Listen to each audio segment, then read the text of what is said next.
Movie की शुरुआत में न्यूयॉर्क सिटी को दिखाया जाता है, जो दिखने में बहुत ही अद्भुत और सुंदर है। वहाँ के लोग मस्त में खुशी और मजे से अपनी जिंदगी जी रहे होते हैं। एक दिन टीवी में न्यूज चल रही होती है, जिसमें डॉक्टर एलिस एक इंटरव्यू दे रही होती है। वो कहती है, हमने एक नए वायरस की खोज की है, जिससे इंसान के शरीर में इंजेक्ट करने से कैंसर को ट्रीट किया जा सकता है। और हमने जिस वायरस को फाइंड किया है, उसे इंसान के शरीर में इंजेक्ट करने से आगे किसी भी तरीके की प्रॉब्लम नहीं होगी, और अगर पहले से कोई प्रॉब्लम है तो उससे भी ये वायरस निकाल देगा। कैंसर एक जानलेवा बीमारी है और इसके इलाज को ढूंढने के कारण एलिस को सभी टीवी चैनल्स कवर कर रहे होते हैं। फिर कट करके 3 साल बाद उस सिटी को दिखाते हैं, जो एक पुरानी किताब जैसी धूल मिट्टी से भरी हुई है और बहुत ही बुरी कंडीशन में नजर आती है। सिटी में कोई शोर शराबा ना होकर चारों ओर खामोशी है। पंछियां यहाँ वहाँ बिल्डिंग के बीच उधर खेल रहे होते हैं। शॉपिंग कॉम्प्लेक्स के आसपास पेड़ उगे हुए हैं और वो पूरी सिटी एक जंगल जैसी दिख रही है। वहाँ की रोड्स पर घास फूस जम गए हैं। उस सिटी में ऐसा क्या हुआ था, ये हम सोचने लगते हैं कि हमारा हीरो रोबोट को दिखाते हैं, जो एक बंदूक के साथ अपनी कार चला रहा होता है, और उसका प्यारा पेट डॉग सैम भी उसके बाजू वाली सीट पर बैठा होता है। रॉबर्ट सैम के पास वाली विंडो को खोल देता है और सैम विंडो के बाहर देखकर मस्त एंजॉय कर रहा होता है। अब कार के चलते रोड पर बैठे हुए पंछियां फड़फड़ करके उड़ जाते हैं और थोड़ी दूर जाने पर सैम कहीं गौर से देखने लगता है, और ये नोटिस करते ही रॉबर्ट उससे पूछता है कि तुम क्या देख रहे हो। तभी अचानक हिरन का एक झुंड कार को क्रॉस करके भागता है। तब रॉबर्ट गाड़ी तुरंत रिवर्स में लेकर उन हिरनों को तेजी से फॉलो करने लगता है और उन्हें कई बार शूट करने की कोशिश करता है, लेकिन हिरन बड़ी तेजी से दौड़ रहे होते हैं और वो उन्हें शूट नहीं कर पाता। लेकिन वो बिना हार माने उन्हें फॉलो करता रहता है, और एक जगह पर पहुंचते ही वहां रास्ता ब्लॉक हुआ होता है और वहां खड़ी गाड़ियों के बीच सारे हिरन भाग जाते हैं। ये देखकर रॉबर्ट और सैम अपसेट हो जाते हैं। फिर रॉबर्ट अपनी बंदूक लेकर उन्हें ढूंढते हुए उस जगह पर धीरे से चलकर जाता है और उसके साथ सैम भी जाता है। तब कुछ दूरी पर देखते हैं कि सिर्फ एक हिरन एक बिल्डिंग के पास खड़ा है और वो साइलेंटली झाड़ियों में छुपकर उसको शूट करने की कोशिश करता है, लेकिन वो हिरन बिल्डिंग के पीछे चला जाता है। अब रॉबर्ट और सैम आराम से चलकर दूसरी तरफ जाते हैं और वहां से हिरन इनको देखे बिना इनकी तरफ आ रहा होता है। उसे शूट करने के लिए बंदूक निकालते ही एक शेरनी उस हिरन पर झपट कर उसका शिकार कर लेती है। रॉबर्ट उस शेरनी को शूट करने के बारे में सोचता है, लेकिन फिर वहाँ एक शेर उसके बच्चे के साथ वहाँ पहुँच जाता है। अपने परिवार के साथ होने के कारण उसे शूट करने के लिए उसका दिल नहीं मानता और झिझकते हुए वो उन्हें देखता ही रहता है। तब उसकी गाड़ी में अलार्म बजता है। शाम के 5:30 बज रहे होते हैं और आसमान को देखता है तो सूरज डूब रहा होता है। अब इसके आगे 1 मिनट भी बाहर नहीं रुक सकती और अंधेरा होने से पहले घर पहुंचना होगा। ये सोचकर रॉबर्ट और सैम तुरंत अपने घर जाने के लिए निकलते हैं। अब यहाँ पर मूवी का टाइटल आता है आई एम द लेजेंड, और इसको डालकर मूवी स्टार्ट होती है। सूरज डूबने से पहले रॉबर्ट अपने घर पहुंच जाता है और घर के अंदर जाने से पहले वो सेफ्टी के लिए केमिकल से मिक्स हुए एक लिक्विड को घर के बाहर छिड़कता है। उसके बाद वो खाने के लिए कुछ बनाता है और खुद को भी और सैम को भी देता है। वो टीवी में चल रहे एक पुराने प्रोग्राम को देखकर खा रहा होता है और जीने के लिए जरूरत पड़ने वाली सारी चीजें उसने अपने घर में रखी होती हैं। वेजिटेबल्स पसंद न आने पर सैम उस खाने को नहीं खाता। थोड़ी देर बाद रॉबर्ट सैम को नहलाता है और उससे कहता है कि हमें आज हिरन नहीं मिला तो कोई बात नहीं, कल मैं तुम्हारे लिए एक मस्त खाना अरेंज करके लाऊंगा। तब उसकी गाड़ी पर फिर से अलार्म बजने लगता है। फिर वो खिड़की से बाहर देखता है, सूरज डूबने में कुछ और समय बाकी है। वो घर के सारे विंडोज और डोर को क्लोज करके सभी लाइट्स ऑफ कर देता है। अब घर में पूरा अंधेरा छा गया होता है। फिर रॉबर्ट और सैम एक बंदूक के साथ एक बाथटब में सो जाते हैं और रात को बाहर रोने की आवाजें और कई तरह की डरावनी आवाजें आने लगती हैं। रॉबर्ट मौत के डर को मन में रखते हुए सो रहा होता है। तब उसे कुछ पुरानी घटनाएं याद आती हैं और फ्लैशबैक दिखाते हैं। 3 साल पहले कैंसर की मेडिसिन के नाम पर जिस वायरस को इंसानों के शरीर में इंजेक्ट किया गया था, उस वायरस ने कुछ ही दिनों में अपना काम करना शुरू कर दिया था।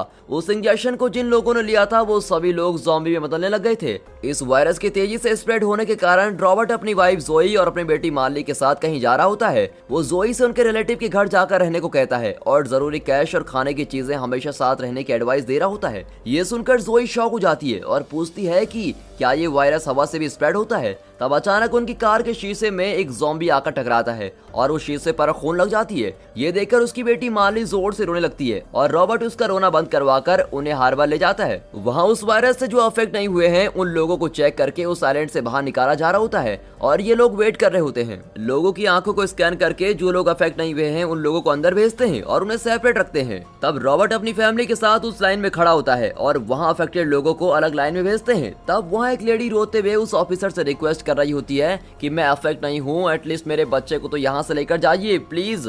और तब उसकी आंखों से खून भरे आंसू निकलते हैं और ये देखकर रॉबर्ट बहुत ही सैड फील करता है। मेली का टेस्ट का रिजल्ट नॉर्मल आता है, लेकिन जोई का टेस्ट रिजल्ट नेगेटिव आता है और वो अफेक्टेड है कहकर उसको ले जा रहे होते हैं। तब रॉबर्ट उनसे रिक्वेस्ट करके उसे फिर से चेक करने को कहता है और वो आर्मी में डॉक्टर होने के कारण वो लोग एग्री करते हैं और उसे फिर से टेस्ट करते हैं। अब रिजल्ट नॉर्मल आता है और वो मार्ली और जोई को एक हेलीकॉप्टर तक छोड़ देता है। हेलीकॉप्टर में बैठी मार्ली उसके पेट डॉग सैम को रॉबर्ट के पास देकर कहती है ये आपका साथी बनकर रहेगा और वो उसे ले लेता है। रॉबर्ट हेलीकॉप्टर को उड़ते हुए देखता ही रहता है कि अचानक एक जेट से ब्रिज पर बॉम्ब फेंका जाता है और वो ब्रिज कोलैप्स होकर पानी में गिर जाता है। तब तक एक दूसरे हेलीकॉप्टर की वहां से निकलते ही कुछ लोग उसे पकड़कर खींचने लगते हैं। तब वो लड़खड़ाकर जोई और मार्ली बैठे हुए उस हेलीकॉप्टर को ठोक देता है और अब फिर सब कुछ कोलैप्स हो जाता है। वर्ल्ड के पॉपुलेशन में से 90% लोग इस वायरस से अफेक्ट हुए होते हैं और 1% लोगों में इम्यूनिटी होने के कारण इस वायरस से बचे हुए हैं। रॉबर्ट भी इम्यूनिटी वालों में से एक है, लेकिन अफेक्टेड लोग ज़ॉम्बी में बदल जाते हैं और वो बचे हुए नॉर्मल लोगों का शिकार करके उनको खाते हैं। और एक बात यह है कि ये ज़ॉम्बी सुबह की रोशनी में नहीं रह सकते क्योंकि ये सनलाइट को बर्दाश्त नहीं कर पाते। ये सिर्फ अंधेरे में ही जीवित रह सकते हैं, इसलिए सुबह के टाइम ये कभी बाहर नहीं निकलते। लेकिन इनमें सूंघने की शक्ति ज्यादा होती है और ये इंसान के रहने वाली जगह को इजिली सूंघकर वहाँ पहुँच जाते हैं। इसलिए स्मेल न आने के लिए रॉबर्ट एक केमिकल से अपने घर के बाहर स्प्रे करके रखता है। अब इन सभी बातों को सोचते हुए रॉबर्ट किसी तरह सो जाता है। अगले दिन सुबह फिर से उसका अलार्म बजता है। वो उठकर फ्रेश होकर एक्सरसाइज करता है और फिर वो और सैम दोनों अपने ट्रेडमिल पर रनिंग करते हैं। फिर वो स्नान के बाद रेडी होकर सैम को घर में अकेला छोड़ देता है और बेसमेंट पर होने वाले लैब में अपना एप्रन पहनकर चला जाता है। एप्रन न पहने पर भी उसे कोई पूछने वाला नहीं होता, लेकिन वो अपने प्रोफेशन में बहुत ही स्ट्रिक्ट है और डिसिप्लिन रहता है। हर दिन करने वाले एक्सपेरिमेंट को वो रोज अपने लैपटॉप में रिकॉर्ड करके रखता है। उसके लैब में कई चूहों के पिंजरे भी होते हैं जिनमें ज़ॉम्बीज़ में बदले गए चूहों को रखा होता है। रॉबर्ट की स्क्रीन ओपन करते ही वो सभी वायलेंट होकर चीखना शुरू कर देते हैं। जो दवाई उसने उनको दी होती है वो काम नहीं कर रही होती है। ये देखकर वो बड़ा ही अपसेट हो जाता है, लेकिन फिर देखता है कि एक चूहा दिखने में ज़ॉम्बी जैसा लगने पर भी वो वायलेंट ना होकर शांत रहता है। उसे दी गई दवा का असर दिखने के कारण वो उस दवा के नाम को नोट कर लेता है। अब इस दवा का चूहे पर असर होने के कारण वो एक ज़ॉम्बी को ये दवा देकर ट्राई करने के बारे में सोचता है। फिर वो सैम के साथ फिर से घर के बाहर निकलता है और रास्ते में एक डीवीडी शॉप के पास अपनी कार रोकता है और शॉप के बाहर रखे हुए 2 पुतलों को गुड मॉर्निंग कहकर अंदर जाता है। वहाँ के पुतले सभी रियल इंसानों की तरह लगते हैं और अंदर जाते ही वहाँ कुछ पुतले शॉपिंग करने के पोज में रखे होते हैं। उनमें से एक पुतले को स्टेयर करते हुए वो काउंटर में जाता है और उस काउंटर में भी एक पुतला बैठा होता है और रॉबर्ट उसके साथ कुछ बातें करके निकल जाता है। सिटी में उसके साथ कोई न होने के कारण रॉबर्ट अपने अकेलेपन को दूर करने के लिए ऐसे पुतलों को बनाकर उन सभी से बात करता है और वो उनको नाम भी दे देता है। दोस्तों, ऐसी सिचुएशन हमारी लाइफ में नहीं आ सकती, लेकिन एक गेम के लिए पूछता हूँ, अगर आप लोग रॉबर्ट की जगह होते, इस दुनिया में अकेले फंस गए होते, तो आप अकेलेपन को दूर करने के लिए क्या क्या करते, ये कमेंट करके जरूर बताइएगा। देखते हैं कौन से कमेंट को ज्यादा लाइक्स मिलते हैं। अब दोनों एक छोटे जंगल में जाकर रॉबर्ट वहाँ की झाड़ियों से बातें करते हुए वहाँ कोई इन्फेक्टेड चूहे को ढूंढ रहा होता है क्योंकि वो उस दवा को एक और चूहे पर टेस्ट करके देखना चाहता है, लेकिन उसे वहाँ पर कोई चूहा नहीं मिलता और वो दोनों वहाँ से निकलते हैं। वो अक्सर अपने खाने के आइटम्स की खोज में सिटी के घरों में जाकर अपने लिए जरूरी खाने की चीजें लेता है और वो कौन से घर में जा चुका है और कौन से घर में जाना है ये सब वो मैप में मार्क करके रखता है। अब वो एक घर में जाता है। फिर सैम अंदर एक रूम में जाकर चेक करता है और कोई प्रॉब्लम ना होने पर वो भौंककर रूट क्लियर होने का सिग्नल देता है। फिर रॉबर्ट वहाँ के सारे कर्टेन्स को निकाल देता है ताकि सनलाइट रूम के अंदर आ सके और फिर वो घर में ढूंढकर जरूरी खाने की चीजें अपने साथ ले लेता है। उस घर में एक बेबी रूम भी होता है जहाँ पर टॉयज रखे होते हैं और ये देखकर उसे अपनी बेटी की याद आ जाती है। अगर यहाँ कोई नॉर्मल इंसान जिंदा है तो घबराने की कोई जरूरत नहीं है। दोपहर में सूरज की तेज किरण से तपती हुई धूप में मैं आपके लिए हर बार में वेट करता रहूंगा। वहाँ आने पर मैं आपके लिए कुछ रहने की जगह और खाने का इंतजाम करूंगा। ऐसा रेडियो में हमेशा ब्रॉडकास्ट होता रहता है। तब वो रोज इस उम्मीद में जाता है कि हर बार में कोई इंसान आया होगा और ये भी उसका डेली रूटीन बन जाता है। 3 साल से वहाँ पर कोई नहीं आता, लेकिन उसे उम्मीद है कि एक न एक दिन तो यहाँ पर जरूर कोई आएगा और इसी उम्मीद के साथ वो वहाँ वेट कर रहा होता है। ऐसे ही आज वहाँ वेट करते समय टाइम पास के लिए वो गोल्फ खेलता है, लेकिन इसमें हाईलाइट ये है कि उस हार्बर में एक जायंट क्रूज शिप भी होता है जिस पर कई जेट्स खड़े किए होते हैं और उनमें से एक जेट के विंग पर खड़े होकर रॉबर्ट गोल्फ खेलता है और सैम भी उसके बाजू में बैठकर देख रहा होता है। कुछ देर में अचानक सैम उठकर दूसरी ओर देखने लगता है और ये देखकर रॉबर्ट अपने स्नाइपर राइफल से जूम करके उस तरफ देखता है। तब उसे रोड पर गाड़ियों के बीच चलता हुआ एक हिरन दिखता है। सैम रोज सब्जियों वाले खाने को खाकर बोर हो गया होता है, इसीलिए रॉबर्ट आज उसे उसकी पसंद का खाना दिलाना चाहता है और वो दोनों उस हिरन को फॉलो करते हुए जाते हैं। उन्हें देखते ही हिरन बड़ी तेजी से भागने लगता है और वो लोग भी उसके पीछे भागते हैं। फिर हिरन को जाने के लिए और कोई रास्ता न मिलने पर वो एक एक बड़े गोडाउन के अंदर चला जाता है। गोडाउन के अंदर अंधेरा होता है और सैम भी उस हिरन के पीछे पीछे अंदर चला जाता है, लेकिन रॉबर्ट उसको रोकते हुए चिल्ला रहा होता है। पर हिरन करी खाने के लालच में सैम अंदर चला जाता है। अब सैम को ढूंढते हुए रॉबर्ट अपनी राइफल के साथ सतर्क होकर आगे बढ़ता है और उसने अपने राइफल की टॉर्च भी ऑन की होती है। उसे कुछ अजीब आवाजें सुनाई देती है और इससे घबराकर उसके पसीने छूटने लगते हैं। फिर वो जहाँ से आवाजें आती है वहाँ टॉर्च मारकर शांति से जाता है। तब देखता है कि वहाँ की दीवार पर खून लगा हुआ है और अंदर जाते ही वहाँ पर सीढ़ियाँ होती है और उन सीढ़ियों में भी खून लगा होता है। अब वो खून सैम का होगा ये सोचकर उसके मन में बहुत घबराहट होती है। उस खून के रास्ते से सीढ़ियों से चढ़कर वो ऊपर एक कमरे के अंदर जाता है। तब वहाँ वो हिरन मरा पड़ा होता है और वो आराम से टॉर्च मारकर उस हिरन के पास देखता है, मगर वहाँ कोई नहीं होता। फिर वो और थोड़ी दूर चलकर सैम को ढूंढता है। तब वहाँ एक कमरे में ढेर सारा कैश गिरा पड़ा होता है। अब ऐसी सिचुएशन में तो कैश के बदले अगर वो रूम मोतियों से भी भरा होता तो भी रॉबर्ट के लिए वो सब कुछ यूजलेस था।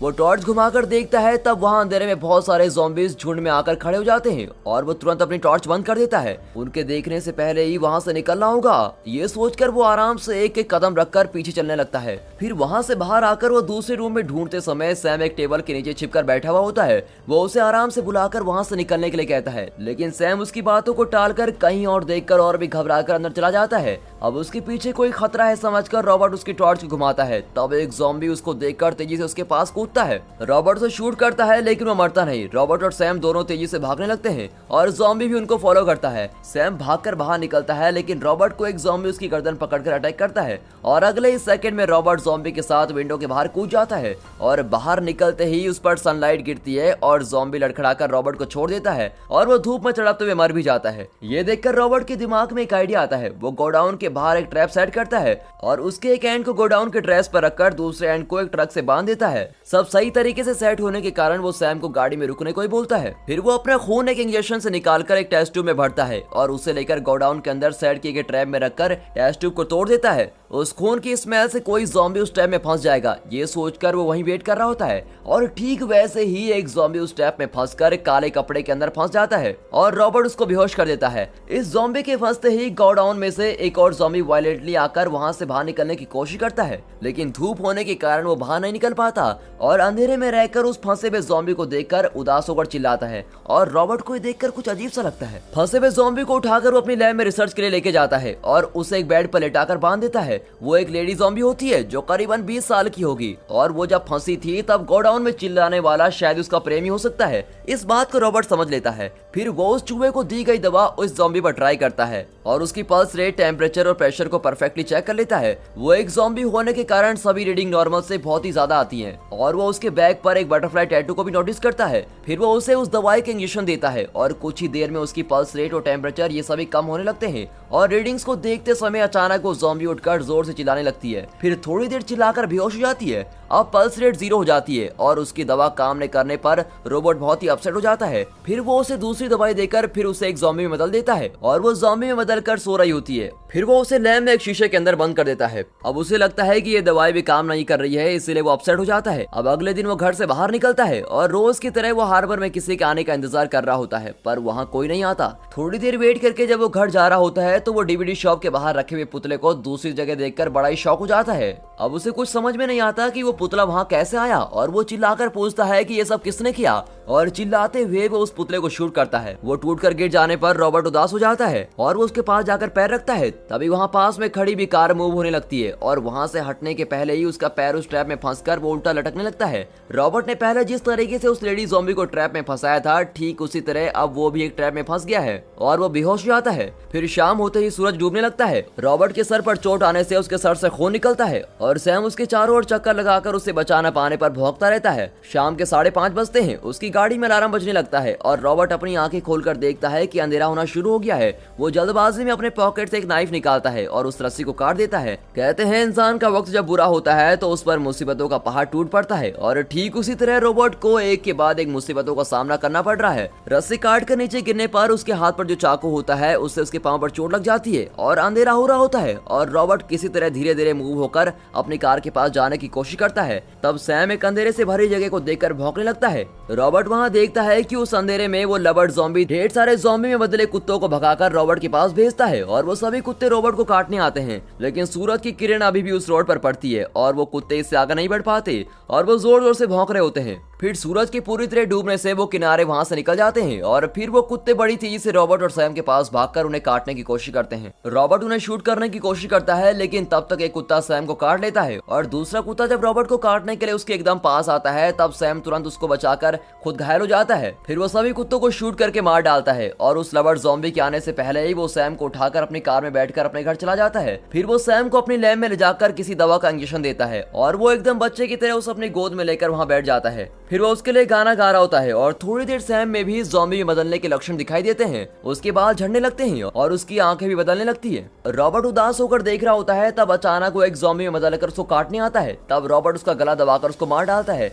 ये बहुत ही सेंटिमेंटल और टचिंग सीन है, क्योंकि इतने दिनों तक उसका साथी बनकर रहने वाला वो अकेला जीव था और अब वो भी नहीं रहा। रॉबर्ट बहुत ही ज्यादा अपसेट हो जाता है। अगले दिन सुबह वो उसकी डेड बॉडी को दफनाता है और उदास होकर वो उस डीवीडी शॉप में जाता है। वहाँ एक पुतले के साथ वो इमोशनल होकर बातें करता है और वो बहुत ही अकेला महसूस करता है। वो बेचारा उस पुतले से जवाब देने के लिए रिक्वेस्ट करता रहता है। रॉबर्ट के साथ अब कोई न रहने पर वो घर नहीं जाना चाहता और अब बहुत ही अंधेरा हो चुका होता है। अपसेट होकर कार चलाते समय रास्ते में ढेर सारे ज़ॉम्बी आते हैं और जितनी हो सके उतने ज़ॉम्बी को वो कार से ठोकर मार डालता है और वहाँ जबरदस्त हमला होता है और उस लड़ाई में उसकी कार डैमेज हो जाती है। ज़ॉम्बी अब उसे अटैक करने आ रहे होते हैं, लेकिन उसकी कार स्टार्ट नहीं होती और सारे ज़ॉम्बी आकर कार पर झपटते हैं और वो पलट जाती है। तब वो लवर्ड ज़ॉम्बी उसके पास धीरे से आकर उसे काटने ही वाला होता है कि अचानक वहाँ तेज रोशनी आती है और वो उसको देखकर भाग जाते हैं। फिर बेहोशी में रॉबर्ट को कुछ बातें समझ में आती हैं कि कोई लड़की उसको बचाकर ले जा रही है और वो अपना एड्रेस बताता है और सीढ़ियों पर केमिकल स्प्रे करना है और ऐसी कुछ बातें वो गुनगुना रहा होता है। लेकिन बेहोशी में बताने के कारण हमारी हीरोइन अना को कुछ समझ नहीं आता।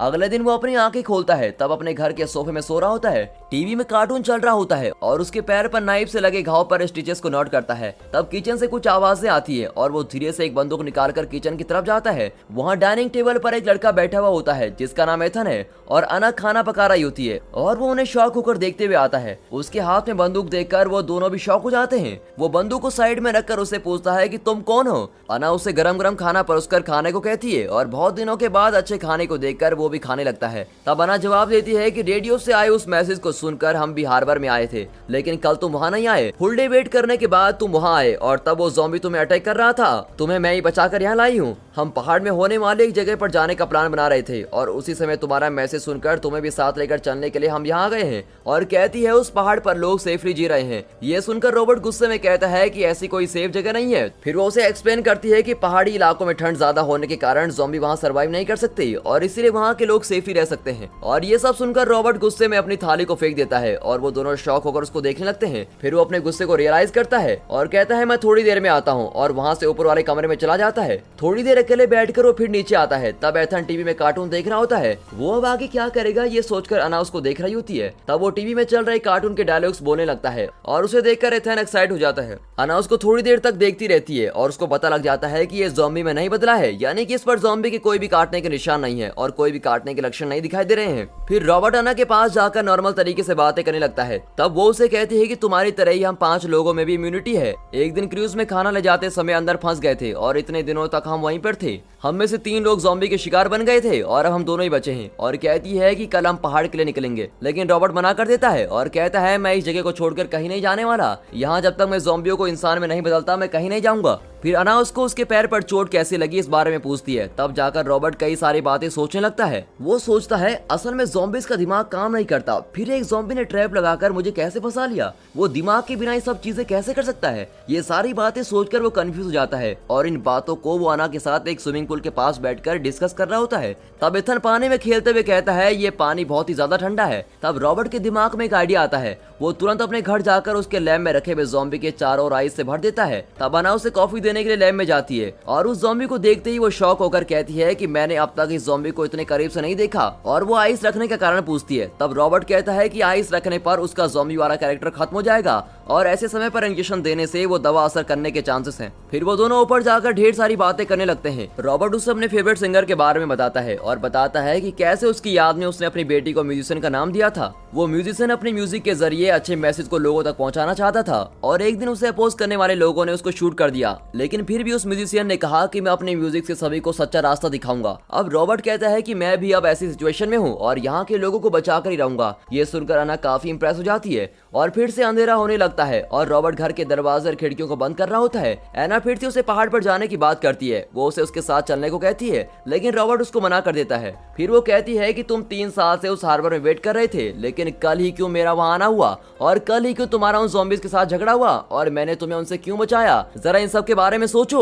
हमारा पहाड़ पर जाना ही भगवान की भी इच्छा है। लेकिन इतना कुछ समझाने के बाद भी वो उसको स्ट्रांगली अपोज करता है। वो कहता है इस वायरस से 99% लोग अफेक्ट हुए हैं और वो सभी लोग ज़ॉम्बी बनकर तुम्हारी और मेरी तरह इम्यूनिटी से बचे हुए लोगों को खत्म करना चाहते हैं। क्या ये सभी भगवान की इच्छा है? अना के पास इस सवाल का जवाब नहीं होता। तब अचानक बाहर से कुछ अजीब आवाजें आती है। वो अना से लाइट ऑफ करने को बोलता है और विंडो से बाहर देखता है। इसके घर का पता लगाकर वहाँ से ज़ॉम्बीज़ इसको अटैक करने आ रहे होते हैं। रॉबर्ट ने पहले ही घर के बाहर कुछ सेफ्टी अरेंजमेंट की होती है और वो सबसे पहले घर के बाहर की सारी लाइट्स ऑन कर देता है, लेकिन ज़ॉम्बीज़ उन लाइट को तोड़कर अंदर भाग आते हैं। फिर वो अपनी कार में सेट किए गए बॉम्ब को रिमोट से ऑन करता है और ब्लास्ट कर देता है। उससे कई सारे ज़ॉम्बीज़ जलकर राख हो जाते हैं, लेकिन उससे उसका घर भी थोड़ा डैमेज हो जाता है। फिर वो अना को ढूंढकर ऊपर जाता है, लेकिन वो वहां नहीं होती और वो कहाँ गई होगी ये सोचते समय अचानक एक ज़ॉम्बी उस पर झपटकर उसको अटैक करने की कोशिश करता है। तब रॉबर्ट उस पर एक स्क्रू ड्राइवर घुसाकर उसको मार डालता है, लेकिन वो ज़ॉम्बी मरता नहीं बल्कि वो रॉबर्ट को उठाकर फेंकता है और वो उधर पास वाले सीढ़ियों से लुढ़क कर नीचे गिर जाता है। फिर वो वहां से अपनी बंदूक लेकर उसको शूट करने लगता है और ज़ॉम्बी इससे डरकर भाग जाता है। रॉबर्ट भी उसको शूट करते हुए उसके पीछे भागता है और वो विंडो से कूदकर बाहर चला जाता है और फिर उसकी गन में बुलेट्स भी खत्म हो जाती हैं। फिर वो अना को ढूंढते हुए दूसरे रूम में जाता है। तब वहां अना और एथन एक टेबल के नीचे छिपकर बैठे हुए होते हैं। एक ज़ॉम्बी को सीलिंग तोड़कर अंदर आते हुए देखकर वो तीनों कोई शोर किए बिना वहां छिपे होते हैं।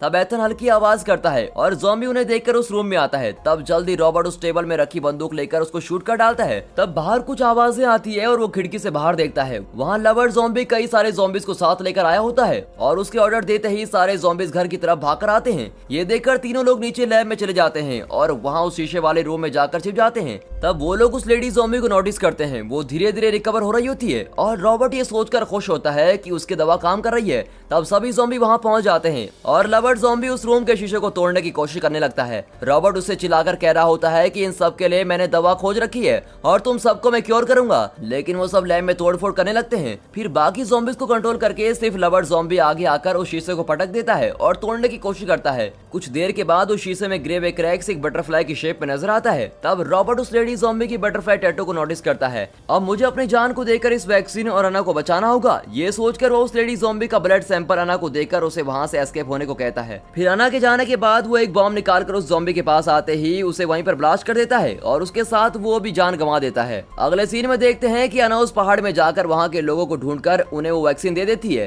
कहती है मुझे विश्वास है कि ये वैक्सीन सभी लोगों को बचा लेगी और इस तरह थिएटर क्लाइमेक्स के साथ ये मूवी यहाँ पर खत्म होती है। दोस्तों रुकिए, पिक्चर अभी बाकी है। इस मूवी को थिएटर में यही क्लाइमेक्स के साथ छोड़ दिया गया था। इस मूवी को अगर डीवीडी प्रिंट में देखा जाएगा तो हम इस क्लाइमेक्स को ऐसे देख सकते हैं। रॉबर्ट से चिल्लाकर कह रहा होता है कि इन सब के लिए मैंने दवा खोज दी है और तुम सबको मैं क्योर करूंगा, लेकिन वो सब लैब में तोड़फोड़ करने लगते हैं। फिर बाकी ज़ॉम्बीज को कंट्रोल करके सिर्फ लवर ज़ॉम्बी आगे आकर उस शीशे को पटाकर तोड़ने की कोशिश करता है। कुछ देर बाद उस शीशे में कई क्रैक्स गिर जाते हैं। अब उस शीशे को तोड़कर अंदर आते ही तीनों लोगों की कहानी खत्म। ये सोचकर वो लोग डरकर देखने लगते हैं कि वो ज़ॉम्बी चिल्लाना बंद कर देता है और उस शीशे में एक बटरफ्लाई शेप बनती है और इसको देखकर रॉबर्ट को सब कुछ समझ में आ जाता है। वो समझ जाता है कि वो उस लेडी ज़ॉम्बी को लेकर जाने के लिए ही यहाँ आया है। वो अपनी बंदूक नीचे रख देता है और उस लेडी ज़ॉम्बी को दी जा रही दवा को निकाल देता है। अब अना डोर ओपन करती है और रॉबर्ट लेडी ज़ॉम्बी को बाहर ले जा लेता है और उसके बाहर भेजते ही अना डोर बंद कर देती है। बाहर ज़ॉम्बीज रॉबर्ट को काटने के लिए अपना मुंह खोलते हैं, लेकिन लवर ज़ॉम्बी उन्हें कंट्रोल करता है और वो भी उसे जाने के लिए रास्ता देते हैं। फिर वो एक इंजेक्शन निकालकर उस लेडी ज़ॉम्बी को लगा देता है और वो ज़ॉम्बी भी होश में आकर